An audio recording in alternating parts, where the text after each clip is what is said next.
Welcome to the latest installment of the Influencers series, which examines the life and legends surrounding the Buddha.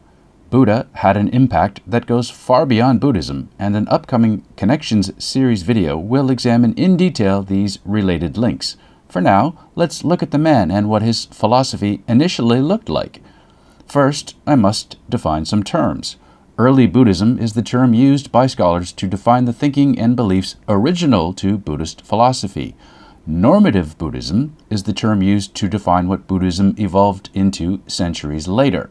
It is very important to keep these distinctions in mind. Siddhartha Gautama, the man who became known as Buddha, was probably born in the 6th or 5th centuries BCE, and where remains a matter of scholarly conjecture.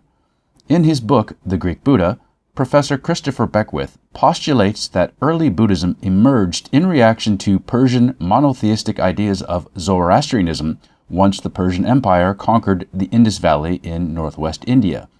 Beckwith notes Buddha particularly rebelled against the idea of absolutes, such as things are either good or bad, true or false.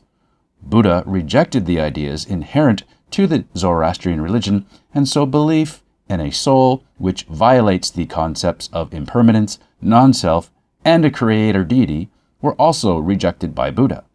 Professor Johann Bronkhorst disagrees with Beckwith, claiming there were no Buddhists in the Indus Valley at that time. Appendix 10 of Bronkhorst's book, How the Brahmins Won, discusses why he disagrees. My suggestion? Read both books and make up your own mind about who makes the more compelling case. Another informative read is The Shape of Ancient Thought by Thomas McKeeverly, which goes into great detail on the Greco-Indian exchange of knowledge and ideas. Some of the ideas rejected by early Buddhism, such as karma and rebirth, however, did come to be reincorporated into normative Buddhism and are believed by Buddhists to this day, despite the fact that they go against the original tenets of early Buddhism. For example, Beckwith notes that the Four Noble Truths and the Eightfold Path came much later, and that many of the ideas contained within the Pali Canon are not original to early Buddhism. Further, many of the details about his life that people think they know are in fact literary creations from centuries after his death.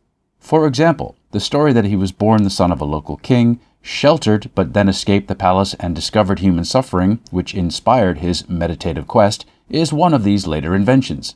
We see the same creative license taken by New Testament writers who crafted a life for Jesus that bears no reality to the real man. Beckwith, citing multiple scholars, notes the late fabrication that he was the son of a king in Lumbini did not appear until centuries after he died, only developing in the years after normative Buddhism had taken hold. Scholars disagree on exactly when he lived, but Beckwith, observing the reaction against Zoroastrianism, speculates that Buddha must have formulated his response within 50 years of the Persian occupation of the Indus Valley, which occurred around 516 BCE. Thanks for watching. Please check out the other videos on my channel if history is your thing, and see you next time.